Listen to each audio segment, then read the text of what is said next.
In the dim glow of a dungeon, a group of goblins loiters around, grunting and arguing. One particularly bold goblin proudly declares itself the new chief, claiming the old one has kicked the bucket. Another goblin, clearly not having it, tries to silence the new self-declared boss, and the two immediately tumble into a slapstick brawl. The rest of the goblins watch the chaos like it's primetime entertainment, popcorn not included. Meanwhile, a few others whisper among themselves about the last prey left untouched by the former chief. They agree it's time to reclaim the goods, but hesitation creeps in. Their unease stems from the goblin currently guarding that prey, a weirdo by goblin standards. This particular goblin wears a cloak, and to the others, that's basically a fashion crime. They despise how he struts around like he's some discount human hero. Still, curiosity wins over disgust, and they decide to shadow him to find out where he's hiding the prize. Not far away, the cloaked goblin hears screams for help and bolts toward the sound, with urgency because hero instincts don't wait. For a lunch break, he finds a group of goblins attacking a woman. She immediately locks eyes with him, silently pleading for help like he's her last hope wrapped in green. The attackers spot him too, and like every mob that's ever seen someone dressed cooler than them, they charge in. But the cloaked goblin isn't planning to be monster stew. He whips out a weapon and fights back with unexpected skill, prompting the others to abandon their bravery and leg it out of there. Score 1 for the stylish goblin. The woman, shaken but safe, looks at the cloaked goblin with a strange sort of relief. She recognizes him not just as a goblin, but as something different. Of course, he's not your average dungeon dweller. He used to be human. One minute he's getting flattened by a dump truck, the next he's waking up in another world with a system that, frankly, seems to be on coffee break. So far, the system offers nothing but a peek at some basic stats. No flashy powers. No helpful tutorials, just vibes. Still, thanks to the woman, he begins to piece together how this world works. Apparently, the gods here love drama, because they fill the continent with terrifying monsters. Humanity survives by flexing its strength and staking out territories. Being reborn as a goblin wasn't just bad luck, it felt like a cosmic prank. Not only was he a goblin, but the absolute weakest kind. The kind of creature other monsters didn't even bother to fight because it wasn't worth the calories. His stats were so low, the system itself seemed embarrassed to show them. If there was a basement under the bottom of the food chain, that's where he had set up camp. There was a strange method for goblins to grow stronger through intimacy with female goblins. The idea alone made his stomach turn. Having been human once, he still had standards, and those didn't include slimy skin, jagged teeth, and the delightful scent of swamp. Romantic feelings and green warts just didn't mix, no matter how many power-ups were promised. The woman he rescued saw through the monster on the outside. She looked at him like she knew he wasn't like the others. Something in his movements, his hesitation to kill without reason, or maybe just the glimmer of humanity in his eyes, whatever it was, she understood. She spoke with a quiet certainty, assuring him that once the Night Order arrived, they would protect him. She believed in justice, in fairness, in knights who upheld honor instead of swinging their swords at anything that moved. He wanted to believe her, even though the system remained stubborn, only showing bland stats and no real powers. He held on to the hope that survival would eventually lead to something better. Maybe protection, maybe acceptance, maybe an upgrade that didn't involve morally questionable decisions. He told himself that if he could just stay alive long enough, he'd figure the rest out later. Of course, nothing ever stays calm in a dungeon for long. The goblins returned, louder and meaner than before, and this time, they brought a berserker. The creature charged with wild eyes and furious roars, muscles bulging like it had been raised on pure rage and tree bark. It made straight for the woman. Swinging wildly without care for anything in its path, instinct took over. The cloaked goblin moved before thinking, meeting the attacker head-on. His weapon struck true, cutting through the chaos in one clean motion. The berserker fell, twitching once before going still, leaving silence hanging in the air like a held breath. The woman looked at him, wide-eyed and shaken. Her relief was written all over her face, but her attention shifted as something lit up the nearby hallway. A bright arc of silver cut through the darkness like a falling star. A swordsman appeared, moving with such speed and precision it looked unreal. His blade danced between goblins, cutting them down faster than they could react. A name surfaced in the system window. Loader, a level 25 swordsman. For the first time, the cloaked goblins saw real strength, the kind that made his own stats look like scribbles on a napkin. It was power in motion, clean and unstoppable, and for a moment, it was like watching a legend in the flesh. The woman, overcome with relief, ran toward the swordsman. Everything in her posture spoke of trust, of faith that rescue had finally come. She believed her nightmare was over. But then the swordsman turned. There was no pause, no sign of confusion, no words spoken. The sword swung. It came down fast, aimed directly at the woman. Not at her enemies. Not a warning. Not a mistake. A real attack. The cloaked goblin's body moved again on instinct. He dove forward, knocking her out of the blade's path. The sword missed her by inches, slicing through the air with deadly force. She stumbled back, her eyes filled with disbelief, as if the ground had suddenly vanished beneath her feet. The goblin who was once a man stood over her protectively, staring at the swordsman who had just tried to kill the very person he was supposed to save. It became clear then that things were far more twisted than they seemed. The knight wasn't a savior, and trust, in this world, might just be another trap waiting to be sprung. Turns out, Loder isn't just swinging his sword for fun, he genuinely wants to attack Kelia. He claims she's been defiled by goblins and might even be carrying a goblin spawn. Apparently, in his book, suspicion counts as evidence. Kelia tries to defend herself, explaining that while she was captured, the goblins never laid a hand on her. She even points at the cloaked goblin, practically throwing him under the metaphorical bus of heroism, claiming he protected her. But Loder isn't having any of it. He's got the moral flexibility of a steel beam and the patience of a landmine. As Loder raises his blade again, the cloaked goblin steps between them like a very underqualified bodyguard and tells Kelia to run. He braces himself to stall a man who could probably snap him in half with a sneeze. Then, out of nowhere, a radiant globe of light surrounds him because apparently, plot armor is real today. A holy maiden appears, halting Loder in his tracks. She tilts her head, eyeing the cloaked goblin like a puzzle piece in the wrong box, noting he seems a bit strange. That's putting it lightly. Kelia bolts toward the holy maiden for help, clearly seeing her as the one person not trying to kill her today. The holy maiden then turns to the cloaked goblin and asks if he can understand her words. He does. In fact, he recognizes her Freya, the holy maiden herself, spokesperson of the great temple, the very one people whisper about like a living miracle. If there's any way out of this goblin mess, she's it. Wasting no time, he explains his bizarre situation, that he's not truly a monster, not native to this world, and once lived as a human before an accident and possibly a truck rewrote his destiny. He promises to explain everything if she'll just take him with her. Even Loder pauses, begrudgingly admitting that this goblin is way smarter than the average green grunt. Freya, intrigued, muses that perhaps he's a gift from the Holy Mother herself. She turns to Kelia, asking if the cloaked goblin truly didn't harm her. Kelia confirms not only was she unharmed, but he protected her and even shared food. In goblin terms, that's practically marriage. Freya then declares they'll take the cloaked goblin back with them for study. No pressure. Just a full spiritual background check. Still, the cloaked goblin agrees without hesitation, feeling an enormous wave of relief wash over him. As Freya tells Loder to prepare for their return, the cloaked goblin quietly thanks her, grateful beyond words that someone finally gave him a chance. And then just when things start looking up, Loder strikes.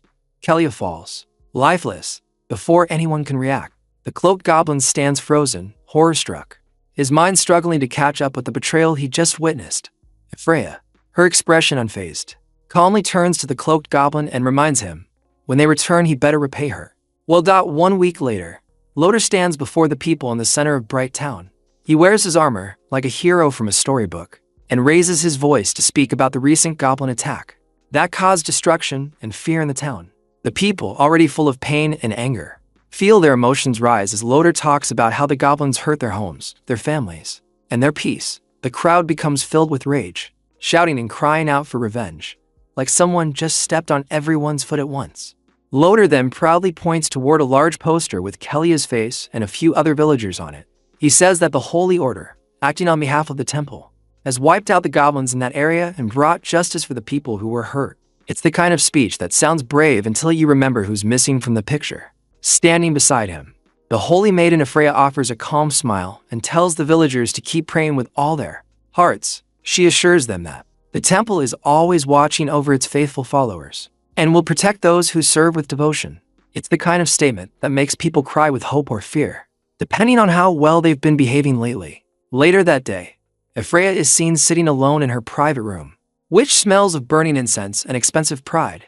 She mutters quietly to herself, speaking of how the villagers know so little, yet believe so deeply. She almost laughs as she imagines them praying even harder now and offering more gifts and gold to the temple. Their loyalty, in her eyes, is as blind as a bat wearing sunglasses. Somewhere beneath the holy building, far from sunlight and hope, the cloaked goblin is seen chained and hanging by his arms from a cold stone wall. His body is covered in bruises, deep cuts, and dried blood. He breathes heavily, his eyes full of pain and fury. He curses the name of Afreya, the woman who promised salvation but delivered torment. She stands nearby, perfectly clean, untouched by guilt, and looks at him like a scientist examining a stubborn lab rat. She mentions with faint amusement that he's still alive, and even stronger than she thought. According to her, it's no wonder the temple struggles to wipe out goblins from the continent. Some of them just don't know when to die. She then says she wants to test a new poison on him, curious to see how well his goblin body can handle it. A lovely hobby, real poison testing on sentient beings. The cloaked goblin, barely conscious, still holds onto his anger and cries out about how she betrayed him, lied to the villagers, and murdered Kelia under the excuse of justice. But Afreya remains calm, as if he's complaining about the weather. She claims Kelia was under a spell, bewitched by a goblin like him. For her, Kelia speaking on behalf of a monster was a betrayal of humanity and the Holy Order. Killing her, she says, was the girl's final act of loyalty. How touching. She looks at the cloaked goblin with eyes that feel colder than the dungeon walls, and reminds him that goblins are nothing more than crawling pests on this world, born to be stepped on. As she raises her hands and begins to weave glowing symbols in the air, she says that it is a great honor for someone like her to even speak to him. He should be grateful, she adds, because now his body will finally have purpose, serving as a test subject for experiments that will strengthen humanity and protect the holy teachings. At that very moment, a large and strange magic circle begins to glow behind the cloaked goblin. The light feels cold and heavy, like it is sucking the life out of him slowly. His body hangs limp on the wall, covered in wounds and dried blood, and he can barely stay awake. He wonders if this is how it all ends. After everything, is this really his fate? He starts to blame himself. He thinks he was too foolish. He remembers that he was once a human, but after being reincarnated as a weak and filthy goblin, he still chose to believe in human kindness. He believed that humans were fair and just. He thought that if he just explained himself, if he showed them kindness, they would accept him. But that was the biggest mistake of his new life. After he was taken back to the human village, both Loder and Afreya treated him like an experiment, not a living being. They tortured him every day. They laughed at him. They never believed a word he said. They ignored his pain and played with his life like it was a toy they could break and throw away. The worst part was that he had trusted them. As he feels his life slipping away, a new feeling rises in him. If he had a second chance, he would never trust a human again. He would never believe in their kindness. All he wants now is revenge. Suddenly, everything around him goes dark. The pain disappears. The world turns quiet. He opens his eyes and finds himself floating in a deep, empty space. It feels endless, like the bottom of the world where nothing exists. He wonders if he is dead. Maybe this is where souls go when they are completely erased. Then, without warning, a glowing screen appears in front of him. Simple letters start to appear. Goblin Life Simulation System activated. A calm, mechanical voice speaks in his mind. It tells him that because of his foolishness, and because he forgot the truth about being a goblin, he suffered one of the worst endings for someone who was reincarnated. He died in pain, alone, after being tortured and mocked.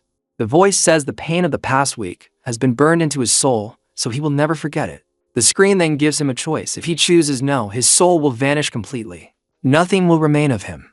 But if he chooses yes, he will return to 1 week ago, before he was captured. He will be sent back to the Goblin Cave. He will still be a goblin, but he will keep his memories. He will remember everything Loder and Afreya did to him. He will even have the system with him this time. He stares at the screen in silence. He is surprised the system only shows up now, after everything is over. But even with that bitter thought, he knows his answer. He chooses yes. The screen changes again. Rewinding time, 1 week, player status slightly strengthened to help survival. The light grows stronger. He feels his body being pulled together. He feels the cold stone floor under him, the stench of goblins and the damp air of the cave surround him again. He opens his eyes and sees the familiar darkness of the Goblin Cave. A warning appears before him. The system calmly notifies him that even though he has been brought back to life, he is not safe. In fact, the danger is already closing, and the Holy Order is on its way. and the one leading them is none other than Loader. If he dies again, the system will not be able to bring him back. In other words, the second life is his last chance. No pressure. With panic rising in his chest, he quickly asks the system what it can actually do to help him. Almost immediately, a system interface unfolds in front of him, glowing softly in the dim Goblin Den. The title reads, Goblin Life Simulation System. The system calmly explains its purpose. It allows him to simulate possible versions of his future, to see how things might play out depending on the choices he makes. Each simulation reflects real possibilities based on current events and actions. However, the system adds a small twist. Every simulation takes 24 hours in real time, and once it ends, he will receive points based on performance. These points can be traded for useful items or abilities. Basically, it's a try before you die deal. Without wasting any more time, he activates the simulation. The interface changes again, showing his current situation. The simulation labels it clearly. Scenario: escape from the Goblin Cave. The screen zooms in on the familiar layout of the cave. Then it highlights a flashing red area near the entrance. According to the simulation, the Goblin Cave has already been discovered by Loader and his holy knights. If he wants to live, he must act now. 3 choices appear before him, each with its own risks and rewards. So, the first choice is for him to warn the other goblins and unite with them to face Loader and his men. This path earns him 10 points if he succeeds. Risky, but noble, and a bit suicidal. While the second choice is to abandon the other goblins and escape alone. A much safer route, but it only earns 5 points. It also paints him as the kind of guy who ditches the group project and still gets a grade. Choice 3 is that he will hide somewhere deep in the cave and hope that Loader and his knights don't find him. No points are awarded for this one. It's the play dead and hope for the best option, also known as the classic coward's route. The cloaked goblin wastes no time once the choices are laid out in front of him. He thinks carefully, and it quickly becomes clear to him that even if all the goblins in the cave unite together under one banner, they still stand no chance against Loader alone, let alone his holy knight squad. It would be like throwing pebbles at a mountain and expecting it to fall. So, with the calm logic of someone who has just died once already, he decides to simulate the first option anyway. It gives the highest reward, and with enough points, maybe he can trade them for something useful, like a weapon sharp enough to actually make a difference. The simulation begins, and in this version of events he rallies the goblins. He becomes a little general in a cave full of panicked creatures, managing to give them just enough hope to try and fight back. Together, they make a desperate charge against Loader and his knights. However, the result is as painful as it is predictable. The goblins, brave but weak, are easily overwhelmed. The cloaked goblin himself gets struck down again by Loader's blade. The simulation ends with him lying in the mud, a noble but pointless sacrifice. Still, on the bright side, he earns the full 10 points promised for his effort. It's not much, but it's something like getting a participation trophy for a game you didn't know you were playing. With those points now in his account, he opens the system's exchange shop. There, he is greeted with a parade of incredible-looking weapons and magical tools, most of which are way out of his budget. It feels like window shopping at a luxury mall with nothing but pocket change. But as he scrolls through the options, he spots something that catches his eye: a small dagger forged by elves. Priced exactly at 10 points, a perfect fit. The dagger may be small, but it glows faintly, and the stats show that it boosts both strength and agility. In simple terms, it's a sneaky little tool perfect for a sneaky little goblin. He holds the imaginary blade in his hand, admiring its wicked sharp edge, and imagines what it would do if it struck the right spot, probably a one-hit wonder. Feeling more prepared now, he remembers someone important he asks the system about. Kelia, the one who once tried to protect him in his past life. She had been captured by the goblins, but this time, the system tells him that due to his rebirth, the events have shifted slightly. Kelia was never captured. Instead, she remains in the human village, safe and untouched by the conflict. That news brings him unexpected relief. For once, something has gone right. One less thing to worry about in a world where everything else wants him dead. Ray-centered and focused, the cloaked goblin makes his move. He darts toward a narrow passage near the edge of the goblin cave. The tunnel is smaller here, almost too tight for humans in armor to enter comfortably. It's the perfect route to sneak out. The guards posted near the exit are fewer, and they likely expect less trouble from this side. Outside the cave entrance, two holy knights stand guard. They're chatting casually, completely unaware of what's sneaking up behind them. He listens closely and overhears their conversation. They speak coldly about goblins with disgust, as if they're bugs to be stepped on. Worse, they mention an order from a loader: any girl who tries to flee during the chaos should be killed. They don't want the village to find out what really happens during these holy purges. From their tone, it's clear they don't care whether the girls are goblins, humans, or anything in between. Mercy is not in the holy script today. Hearing that is enough to fill the cloaked goblin with quiet fury. Any hope he had that humans might show decency in this life disappears in a puff of smoke. There's no other option now. He has to fight, putting on the best act he can. He disguises his voice to sound like a frightened girl from Bright Town. He calls out softly from the cave, pretending to beg for help. The guards perk up instantly, their expressions changing into ones of fake concern. They move toward the sound with the kind of faces people wear when they're about to do something heroic for all the wrong reasons. But as they step closer, expecting a helpless girl, they are met with something else entirely. With a flick of his new dagger and a blur of motion, the cloaked goblin leaps from the shadows like a vengeful shadow. The blade gleams, and in that instant, the hunted becomes the hunter. The second holy knight, still unaware of the danger his partner had just faced, casually called out, asking why he was taking so long. From where he stood, it seemed like a simple delay. Perhaps a stubborn villager resisting help or a goblin being dragged out. But the moment he stepped closer and saw what was really happening, his casual tone turned into frozen shock. In front of him lay the limp body of his fellow knight, blood pooling beneath him, and standing over the corpse was not a captured girl, not even a human at all, but a cloaked goblin. A goblin who had just outsmarted and eliminated one of Loader's trained men. For a split second, the second knight simply froze, caught between disbelief and terror, like a man suddenly realizing his house is on fire while he's still inside it. As the cloaked goblin turned toward him, blade still slick and eyes cold, the knight did what no soldier wants to admit is sometimes the only option. He dropped to his knees, hands raised, voice shaking. He pleaded for his life, swearing he was only following orders. In a trembling voice, he even fumbled out a small, worn picture from his armor, a photo of his wife and young daughter, smiling together. He promised the goblin gold, and even offered to deliver a girl from a nearby village, as if cruelty could be undone by a bribe.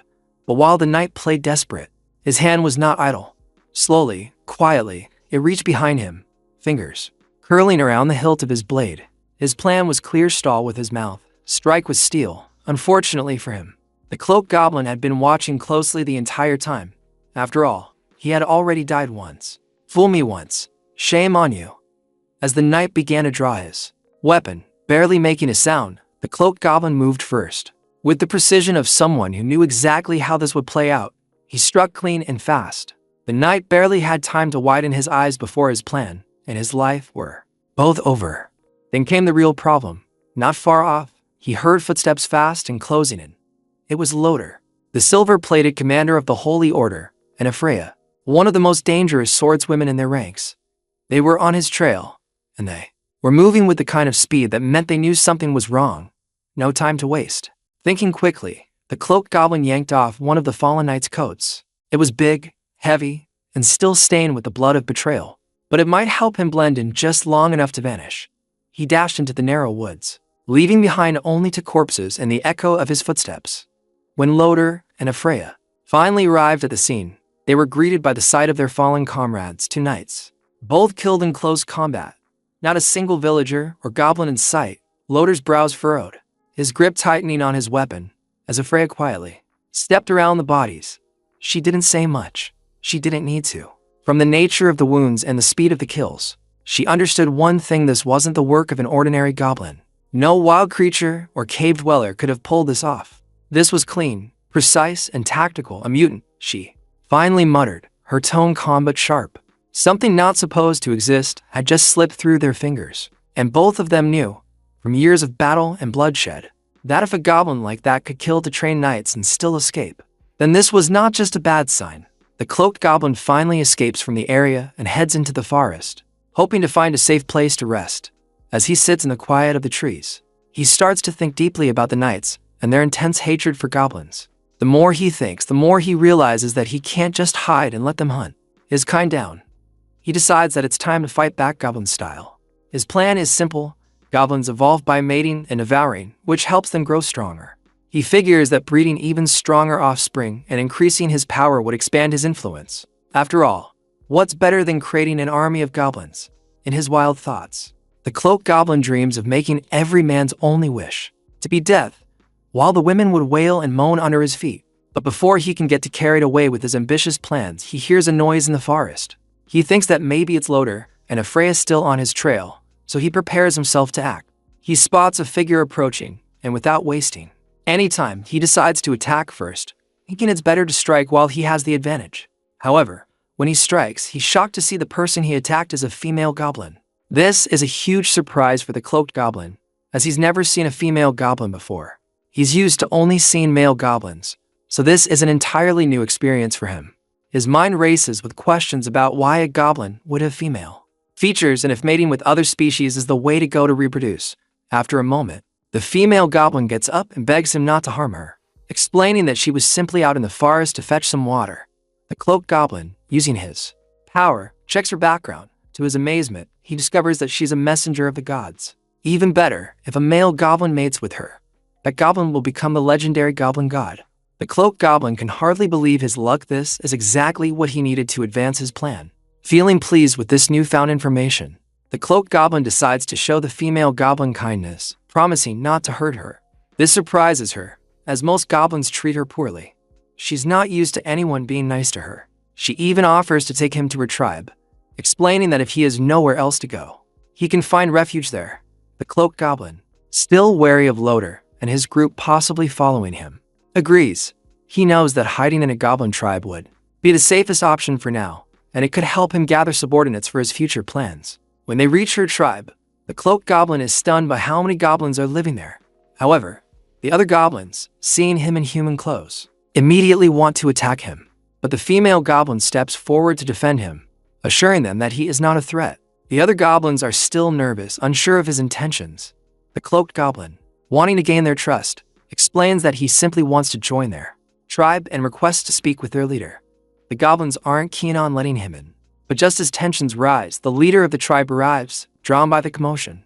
The cloaked goblin, using his abilities, checks the leader's level and is shocked to see that the leader is level 25, with the class of priest. He never expected a goblin to reach such a high level or have a priest class. The boss, noticing that the female goblin has brought an outsider, immediately commands the other goblins to kill and eat him. The goblins, eager to follow their leader's orders, prepare to strike, excited by the prospect of devouring the intruder. The cloaked goblin's situation looks grim, but he doesn't panic. Instead, he calls out to the boss, stopping him in his tracks. In a calm voice, he claims to have the ability to create weapons. He assures the boss that with his skill he can even make him stronger. The boss, intrigued but skeptical, turns around and approaches the cloaked goblin. He sniffs him, sensing something unusual, and upon closer inspection, he realizes that the cloaked goblin is not lying. This catches the boss's attention, and he becomes more interested in hearing what the goblin has to offer. The cloaked goblin explains that he can craft iron tools using iron ores, and these weapons could potentially help them defeat humans. The other goblins, hearing this, are doubtful. They wonder how ordinary iron tools could possibly help them take on the humans. However, the boss seems different from the rest. Rather than dismissing the idea, he decides to give the cloaked goblin a chance. He orders him to gather iron ores and craft iron tools within 3 days.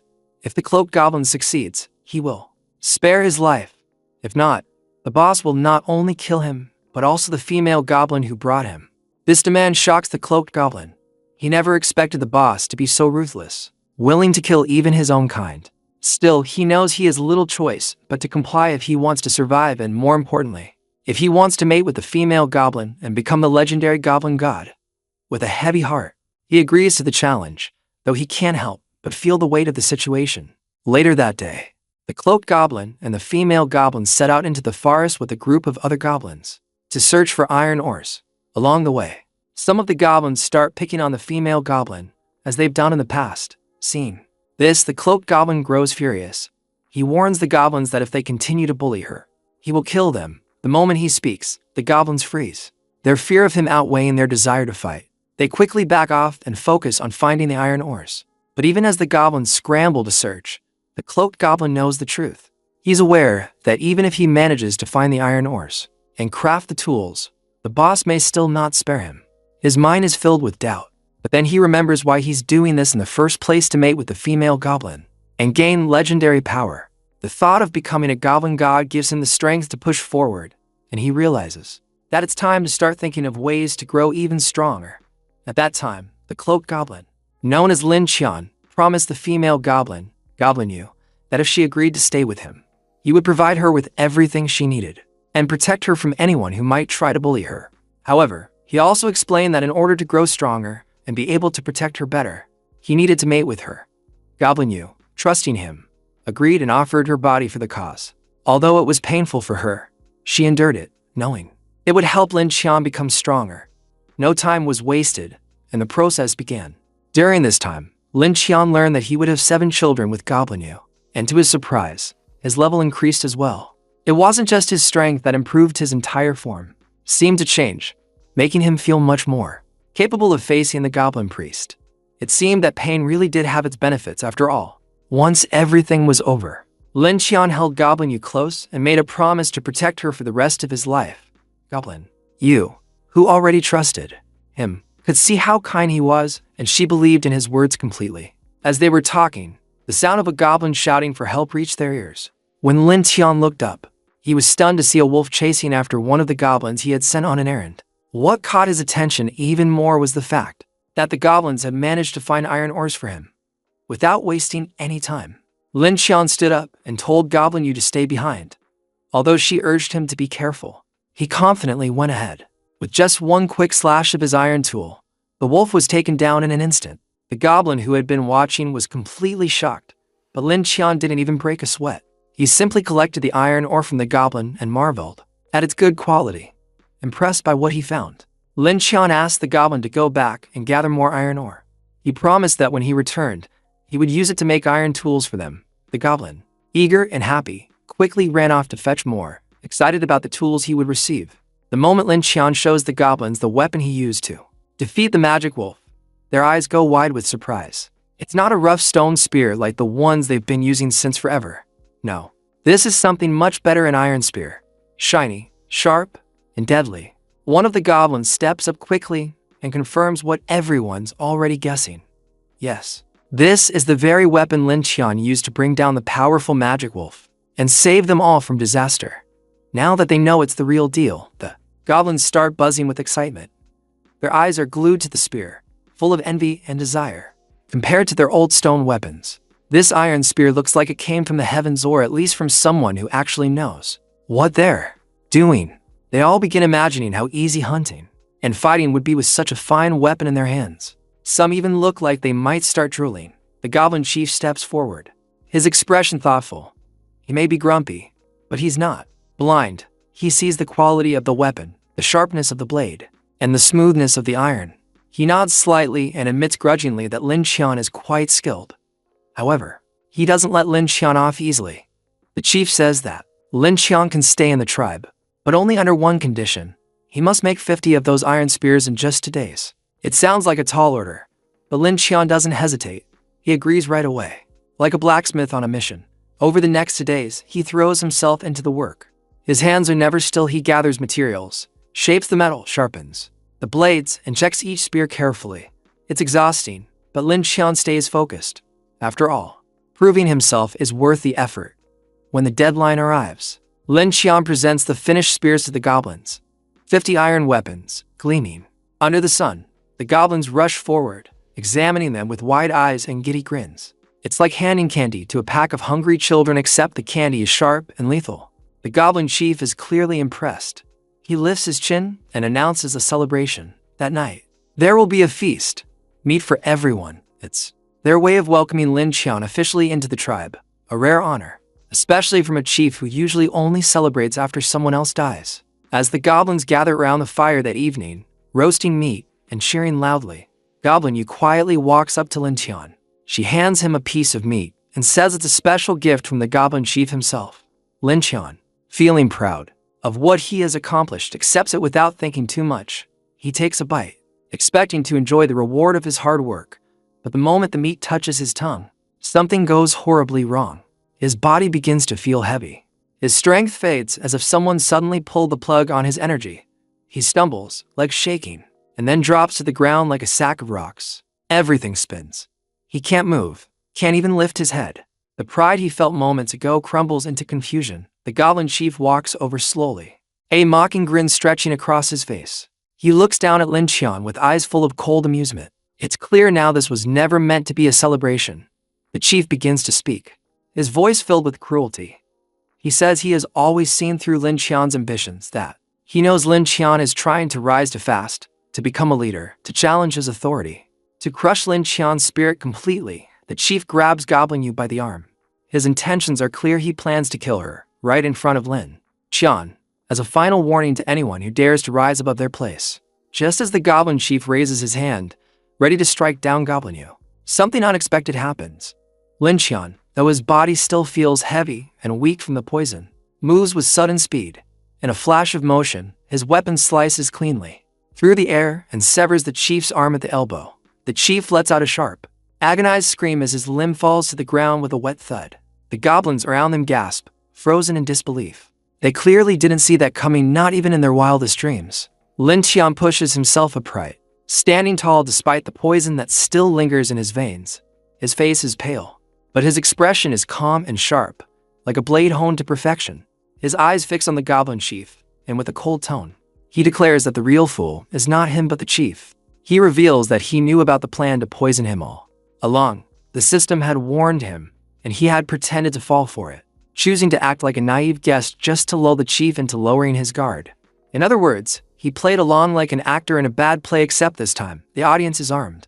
Enraged and humiliated, the goblin chief charges at Lin Qian like a wounded beast. Roaring with fury, he swings his weapon with all his strength, putting everything he has into a powerful strike. But Lin Qian is faster, much faster.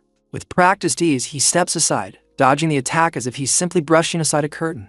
In the blink of an eye, he appears behind the chief, his weapon already raised. Before the chief can turn or even blink, Lin Qian slashes downward in one smooth, flawless motion. The blade cuts cleanly, and the chief collapses to the ground, lifeless. Silence follows. Thick, heavy silence. The goblins stare at the fallen body, then at Lin Qian. Their faces are filled with shock, fear, and a dawning realization they've just witnessed their leader defeated in one strike. Lin Qian steps forward, calm and cold, his voice slicing through the silence like a knife through cloth. He declares that he is now the new goblin chief. His words echo across the camp, bouncing off the stone and dirt and straight into the hearts of the goblins. For a moment, none of them move. But then, like a wave finally breaking, murmurs of woe ripple through the crowd. Their fear begins to shift into something else, excitement. He stands above them, proud and unshaken. He tells them they will no longer be weak creatures hiding in caves and dark forest. They will no longer cower in fear, waiting for scraps and mercy. From now on, they will rise. The goblins, hearing his words, begin to cheer wildly. Their blood is fired up, their spirits burning with a new sense of purpose. With a nod, Lin Qian gives a final command. He tells them they may feast on the fallen goblin chief's body. The crowd doesn't hesitate. In moments, the goblins rush forward, tearing into the body without a second thought. Their hunger is no longer just for food, it is for strength, power, and revenge. Lin Qian watches the scene quietly, his face expressionless.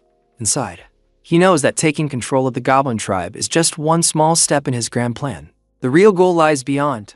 Meanwhile, far from the noise and fire, a figure watches in silence. Hidden among the trees, a female elf stares at the scene unfolding below. The princess elf, CornhwaSama, rushes back to her tribe, her thoughts heavy with the urgent news she needs to deliver. She dashes past an elf who calls out to her, but she doesn't stop to listen. The elf has something important to say, but CornhwaSama is too focused on the matter at hand to give it any attention. As she arrives at the heart of the tribe, she hurries to her mother's chambers. Her mother, the clan mother, is seated, surrounded by other elves who are serving her. CornhwaSama freezes for a moment, momentarily flustered by the sight of her mother being attended to by others. She's taken aback and loses her train of thought, her usual confidence wavering in front of her mother's calm presence. But the clan mother notices her hesitation and gently urges her to speak. "What's wrong?" she asks, her voice calm but authoritative. CornhwaSama quickly gathers herself and explains, her voice steady but filled with concern. She reveals that she has important news about the goblin tribe in the forest. She recounts how, in the eastern enchanted forest, she came across the remains of a black-haired giant bear. It had been gnawed to the bone, with clear signs of a brutal fight and hunting. The most unsettling part was the goblin footprints scattered around, making it clear that the goblins have been involved. The black-haired giant bear is one of the fiercest creatures in the forest, and for goblins to have killed such a beast is almost impossible. Her mind flashes back to a few days prior when she had seen the old goblin chief being killed by a young goblin. It's hard for her to shake the image of the young goblin's strength, and she wonders if the recent events are connected to him. She looks at her mother, her eyes filled with unease, and waits for her response. The clan mother listens intently, her expression thoughtful. After a pause, she remarks that the goblin numbers in the forest have recovered significantly. She then turns to CornhwaSama and gives her a direct command: take some people and clean up the goblins. But don't kill them all at once. Leave some alive. The clan mother, still calm and calculating, adds one more detail to CornhwaSama's mission. She mentions that the potion made from freshly extracted goblin ears is an excellent tonic for the male elves in their tribe. It strengthens them and keeps them in peak condition. CornhwaSama listens, her mind racing with the new task at hand, knowing that she must carry out her duties with precision. Meanwhile, in the goblin camp, Lin Qian is seen discussing plans with his goblins. They're gathered around him, and one of them is pointing at a map, explaining that each stick on the map represents one elf treehouse. There are about 30 elf treehouses in the enchanted forest, which gives Lin Qian an idea of the scale of their enemy. He grins, thinking of the rewards he'll offer his goblins once they conquer the elf tribe. He tells them that after they defeat the elves, he will reward them with 2 elves, and they should share the iron weapons among themselves. The goblins are thrilled by the idea of the rewards, their excitement growing as they eagerly scatter to gather others for the upcoming raid. As Lin Qian watches them go, he ponders the situation further. With 30 elf treehouses, he calculates that there could be at least 60 elves in total, assuming 2 elves per house. Adding the 10 or so elves guarding the mines, he figures there are around 70 elves in the area. It's a significant number, but Lin Qian isn't deterred. Since the death of the old chief, Lin Qian has led the goblins on a path of constant improvement. They've been mining, crafting weapons, and hunting monsters to level up. After defeating multiple monsters, the goblins have acquired skills, and their strength has reached impressive levels. Each goblin's strength has now reached 250, surpassing the combat power of the elves, which is around 100. Lin Qian feels confident that they're ready for the upcoming battle. Suddenly, Lin Qian receives a notification from the system. The cooldown for the simulation system has completed, and he's now able to run the simulation again. Since they are preparing to launch a raid on the elf territory, Lin Qian knows they need to be careful. He activates the system simulation and watches as it runs through various scenarios. The simulation plays out. It's the night before the raid, and Lin Qian leads a much stronger goblin army to attack the elf tribe. But things don't go as planned. The elves ambush them, drawing the goblin army into a trap and shooting them down. In the simulation's grim conclusion, Lin Qian is captured by the elf clan mother and hanged in the enchanted forest. As a warning to the goblins, Lin Qian is left stunned, realizing that he had thought the plan was foolproof, only to find that the elves had been one step ahead all along. The simulation ends without a reward, and Lin Qian is left to ponder the failure. He realizes that the elves have been watching them closely. His thoughts turn to the goblins' keen senses, especially their enhanced hearing and smell. If he focuses hard enough, he should be able to find some clues, some trace of the elves' presence. As he sharpens his focus, he spots something in the distance. Using his new skills, he begins to detect the hidden locations of the elves, finally seeing the outlines of their positions. CornhwaSama and a small group of elves are seen running through the forest, their footsteps light but urgent. They've just discovered that the goblins are planning to raid their tribe, and CornhwaSama knows they must hurry back to inform the clan mother. The weight of the situation presses down on her as they push forward, trying to cover the distance as quickly as possible. But suddenly, without warning, arrows rain down from the shadows. They pierce through the air, striking the elves with deadly precision. CornhwaSama feels the sharp sting of an arrow in her side. She stumbles, barely able to stay on her feet, and realizes with a sinking feeling that the arrow might be poisoned. Her body starts to feel numb, and she struggles to stay conscious. At that moment, Lin Qian steps into view, emerging from the trees with a calm yet chilling expression. He surveys the scene, his eyes cold as he remarks to himself that he didn't expect to catch them so easily. They really did walk right into the trap, he thinks, his lips curling into a smirk. His goblins are already on the move, rushing forward to grab the wounded elves. Lin Qian raises a hand, signaling his goblins to carry out his orders. He commands them to take the elves back. Water splashes onto CornhwaSama's face, the cold sensation stirring her from unconsciousness. She blinks, groggy, trying to focus, but her body refuses to cooperate. Lin Qian watches her, noticing that the goblin bodily fluids have a peculiar effect on her, especially on female creatures. It seems they have a paralyzing and stimulating effect, which might just give the goblins an even better chance of defeating the matriarchal elves. Well, that's one way to win, he thinks to himself, a wry smile playing on his lips. As CornhwaSama regains some of her composure, she mutters bitterly, her mind still foggy from the strange effects of the goblin's fluids. She claims that the goblins must think they are invincible, but if it weren't for her mother's mercy, the goblins would have been wiped out long ago. Lin Qian, however, doesn't share the same perspective. He points out that the elves she speaks of, and the elves his subordinates talk about, seem quite different. Despite his goblins' often foolish ways, they never lie. If the elves were truly as powerful as she suggests, they could have wiped out the goblins in the forest by now. But the fact that there are still so many goblins alive means there must be more at play than just kindness. Lin Qian plans to lead his tribe tonight and finally uncover the truth behind the elves' strange behavior. With a calculated move, he orders his subordinates to divide the two dead elves and consume their bodies to absorb their skills. He knows that the more power they gain, the stronger they will become. As he prepares to deal with CornhwaSama personally, he receives a notification from the system. It informs him that he has reached the level cap and has acquired new elf skills, including stealth and night vision. Well, this is a nice bonus, Lin Qian thinks, feeling the rush of newfound abilities coursing through him. Meanwhile, back at the elf tribe, the clan mother grows increasingly concerned. She asks if CornhwaSama has not yet returned, her voice tinged with worry. A male elf informs her that they need to send someone to check on her. He suggests that this could be a perfect opportunity to eliminate some goblins and level up their tribe's warriors. The clan mother, even the strategist, agrees.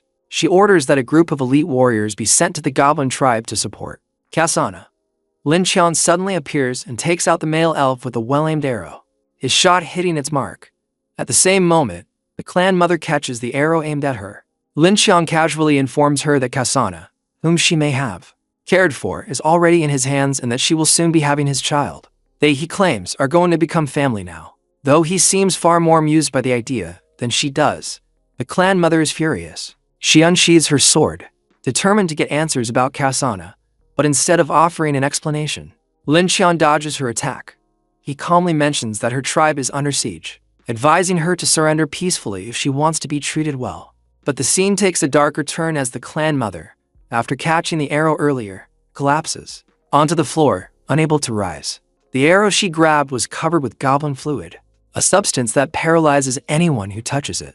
Lin Qian reminds her to behave properly now that she's in no condition to do much else. While she struggles, Lin Qian continues to taunt her, recalling how he overheard her speaking about upgrading warriors and using stimulating potions. This reveals the ugly truth. The elves had been exploiting the goblins for their own purposes. The irony doesn't escape Lin Qian. He points out that the goblins, once the weaker side, are now strong enough to seek revenge. The elves had slaughtered them once, and now the goblins were coming back to settle the score. He adds, with a hint of humor, that the reality is hard to accept, but she's going to have to face it. The tables have turned. Lin Qian then drags the clan mother to witness the chaos below.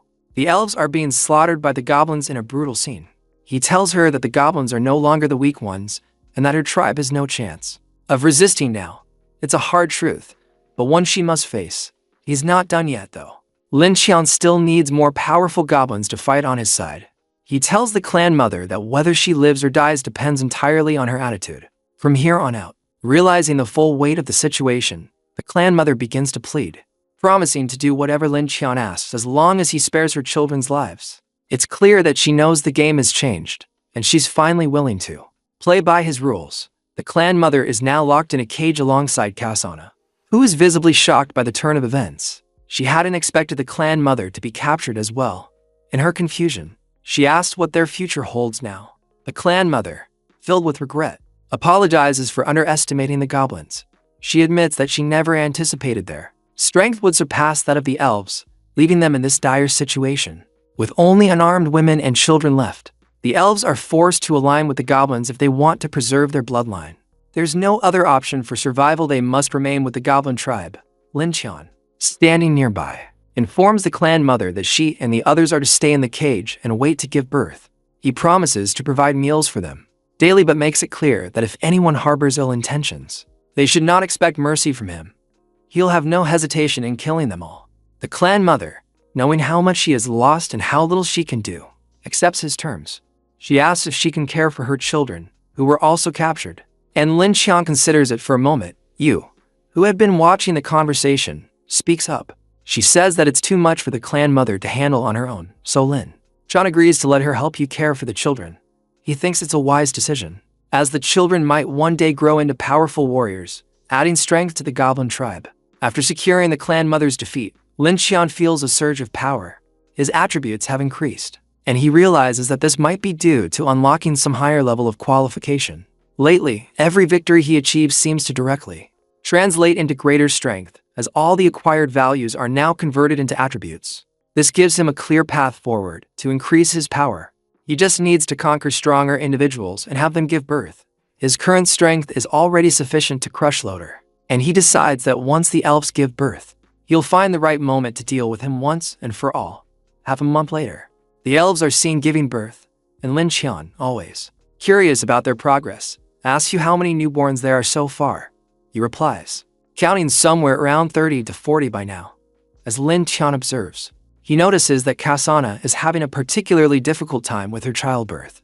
The clan mother calls out to him, explaining that it's Kasana's first time giving birth, and she seems to be on the brink of death. Hearing this, Lin Qian decides that once the elves have safely given birth to his children, he will step in to assist. Thankfully, Kasana manages to give birth, though it seems to have taken every ounce of her strength. Meanwhile, a goblin is seen trying to harm a female elf who has just given birth. Lin Qian, no stranger to combat, quickly steps in. With a bloodthirsty aura that makes the goblins hesitate, he takes matters into his own hands and kills the offending goblin. He had already warned them to wait until the elves were fully raised and recover before doing anything with them. Anyone who disobeys would face consequences, and Lin Qian wasn't in the mood to tolerate disobedience. He also instructs the goblins to give each elf an extra potion of fruit to help them regain their strength. The clan mother, watching all this unfold, remarks that Lin Qian is very different from the usual goblins. Lin Qian simply replies that this is how things should be done. As long as the elves behave, they will be treated better than they could have imagined. Feeling the weight of the situation, Lin Qian activates the Life Sum, a skill that allows him to track and assess the state of his tribe and the elves. The current scenario involves capturing the elves, a task he's accomplished. After much effort, he knows that as the elves grow stronger, they will eventually give birth to goblins with attributes far stronger than the average ones. The goblin tribe is on the verge of expanding, and Lin Qian begins to think of revenge. Loader and Afreya are his targets, and he plans to infiltrate Bright Town alone. His first task is to locate the whereabouts of the Blade Hero group. Once he has that, he has three options to consider. The first option is to take matters into his own hands and try to kill Loader and the others, with a reward of 50 points for success. The second option is to lead the goblins into Bright Town, seeking revenge and mass murder, with a reward of 30 points. The third option is to wait. If Lin Qian feels the timing isn't right, he can bide his time and observe the situation a little longer, earning a smaller reward of 10 points. Lin Qian clearly understands one thing: his current strength might be nearly equal to Loader's, but the people traveling with Loader are no pushovers. In fact, their strength could be even more dangerous than Loader himself. So, after thinking carefully, he chooses the first option shown by the system. This option plays out in a situation where Lin Qian spots an opportunity to strike. When Loader is all alone, he launches a surprise attack, and it almost works. Loader is badly injured and just a step away from death. But just when Lin Qian thinks victory is his, bam, out of nowhere, Loader's master appears. She is none other than the Sword Saintess of the human race, a legendary figure among humans known far and wide. She steps in and saves Loader with terrifying ease. And unfortunately for Lin Qian, she doesn't stop there. In a flash of steel and grace, she strikes Lin Qian down, just like that. He dies tragically under her sword. Not the happiest ending more. Like the kind of ending where the main character forgets he isn't the main character. Soon after that event, Loader and his group return to the capital. They disappear from the public eye, vanishing like smoke in the wind. The final message from the system is clear as day. If Lin Qian ever ends up fighting the Sword Saintess face-to-face, there will be no chance to escape. Basically, game over. He accepts the summary and receives his reward, though it feels more like a consolation prize than a victory. Afterward, Lin Qian keeps thinking about how such a powerful figure like the Sword Saintess would show up in A small, quiet place like Brighttown. It's like seeing a dragon in a duck pond doesn't quite make sense. He also didn't expect Loader and his team to leave the town so quickly. Their sudden departure makes it difficult for Lin Qian to track them again, and that makes him feel like time is slipping away. Realizing he can't waste any more time, Lin Qian makes a decision. He tells Goblin Yu that he plans to leave for a few days. He needs to enter human territory to chase his goal. He assures her that among all the goblins, the warriors will listen to her the most after him. So he leaves the tribe in her care, like a reluctant babysitter handed over a pack of wild children. But the clan mother becomes worried. She knows that if Lin Qian is caught in the human lands, he might end up getting himself killed. After all, humans don't exactly send him love letters. Lin Qian says that he still holds a deep grudge against humans, and he cannot let it go. That thirst for revenge is stronger than caution. Still, the clan mother doesn't stop him. Instead, she decides to help. She offers to cast a powerful stealth spell on him, one that can hide him from the senses of humans. That is exactly what Lin Qian needs now. He can move like a ghost among them. He feels a little surprised by her concern. After all, elves aren't known for being the warm and fuzzy type. But she explains that she's not worried about him personally. Her real fear is that if Lin Qian dies, the other goblins especially, the more violent ones might become even crueler to her and her children. All of them live here in the tribe, so his safe return means her family remains protected. And so, with her magic cloaking his presence and a hooded cloak hiding his face, Lin Qian heads out. In Brighttown, a patrol team of holy knights moves through the streets, their armor gleaming under the sun as they diligently keep watch over the town. Lin Qian, cloaked and careful to stay out of sight, observes them from a distance. The security around the town seems unusually tight, and he can't help but wonder if the Sword Sanus has already arrived. Despite the heightened security, he has spent the entire day gathering information and has heard no news regarding the Sword Sanus, which only deepens his curiosity. Feeling the pressure, Lin Qian decides to take a walk around the town to clear his mind and maybe find more clues. As he strolls through the bustling marketplace, he comes across a group of adventurers gathered around a poster board. Upon closer inspection, Lin Qian realizes the poster displays the rankings of adventure parties. To his surprise, Loader and his group are in the coveted first place. The realization hits him like a hammer. Time is running out. His plan for revenge depends on finding Loader quickly, or it might fail entirely. With a sense of urgency mounting, Lin Qian moves on and eventually finds his way to a tavern. Inside, the familiar hum of chatter and clinking glasses fills the air. Lin Qian's sharp ears catch a voice he recognizes: Loader's. He is having a drink, laughing with one of his party members. The conversation revolves around an incident involving a four-armed ape. One of Loader's companions is recounting how he was nearly killed by the creature, but was saved in the nick of time by Loader and Freya. As Lin Qian listens, another adventurer party, sitting nearby, begins to taunt Loader's group. They mock them for exaggerating the danger posed by the four-armed ape, calling it a small problem blown out of proportion. The bickering grows louder, but Lin Qian pays it little attention. His focus is solely on Loader and his group. They're right here, in the same tavern, yet still so out of reach. He needs to act fast before they leave. Meanwhile, the bartender, seemingly uninterested in the ongoing dispute, mutters to himself as he wipes down the counter. His words catch Lin Qian's attention. He is talking about the dragons on Dragon Island entering their breeding season. The dragons have begun kidnapping livestock from the shepherds and even eating people, causing quite a stir. The bartender grumbles, suggesting the adventurers stop causing trouble in the tavern and instead take on a real challenge, slaying the dragons. Lin Qian's mind briefly wanders to the dragons. Lin Qian listens carefully to the bartender's words. The bartender, clearly worried, speaks about the potential danger the dragons pose to the town. He expresses his concern that if the dragons attack, and the capital doesn't send reinforcements in time, the adventurers in town won't be able to fend off the dragon horde. The town could fall into chaos, and there's little hope without proper backup. However, Loader, ever confident, interrupts the bartender with a grin. He reassures everyone that there's no need to worry. Loader reveals that the Sword Sanus, his master, is already on her way. Once she arrives, they will join forces to slay the dragons, ensuring that the capital won't need to send any troops at all. He adds that once the dragons are dealt with, his team will return to the capital with the Sanus, cementing their triumph. The announcement takes everyone by surprise, including the other adventurers in the tavern. They exchange excited whispers, amazed at the news. One of them eagerly claims that if Loader and his group succeed, Loader will become the hero of Bright Town. The tavern's atmosphere shifts, filled with excitement and anticipation for the arrival of the sword saintess and the expected victory. To celebrate, Loder offers to treat all the warriors to drinks, a gesture to mark the arrival of the sword saintess and the anticipated success in slaying the dragons. The tavern fills with cheers as the warriors raise their mugs in anticipation of the coming glory. Lin Qian, however, is already deep in thought. If the dragons attack the town, he knows he must seize the opportunity. Time is running out, and he can't afford to waste it.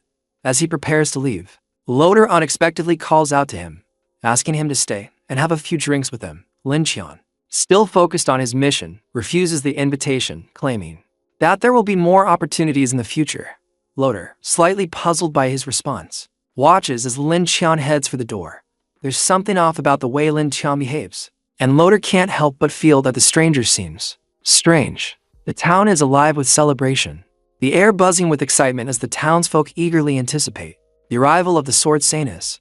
Loder, ever confident, makes his way to meet the sword saintess. It's clear the dragon horde is getting closer, and an attack could happen at any moment. The sword saintess, her gaze piercing, turns to Loder and asks about the task she had given him. Without hesitation, Loder responds that the dragon-slaying crossbows, crafted according to her blueprints, have been completed.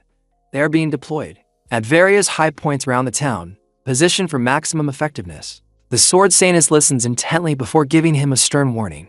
She tells him to ensure the crossbows are deployed well and properly, because if they fail when the time comes, it will be a disgrace to her reputation. Loder nods, understanding the weight of her words. The sword saintess then steps outside to see the crowd gathered in celebration. She's calm, collected, but her focus is sharp. With authority, she orders Loder to disperse the crowd quickly, not wanting any distractions. As the crowd begins to thin, the air grows tense with anticipation. The sword saintess scans the skies, her senses on high alert. It doesn't take long before a scout dragon is spotted, its sleek, deadly form flying low over the town. It begins to dive, searching for humans to hunt. Seeing the dragon's arrival, the sword saintess readies her sword, her eyes narrowing with determination. She knows that the appearance of the scout dragon will only be the beginning. The dragon horde will soon follow. Turning to Loder, she instructs him to gather his companions and follow her to the wall. The fight is about to begin. Meanwhile, Lin Qian is not far from the action, standing with his group of goblins. They have been keeping watch, waiting for the moment to strike. A messenger arrives, informing Lin Qian that the dragons have indeed come. Lin Qian smiles slightly, his expression unreadable. He turns to his goblins and casually says they should just observe and enjoy the show for now.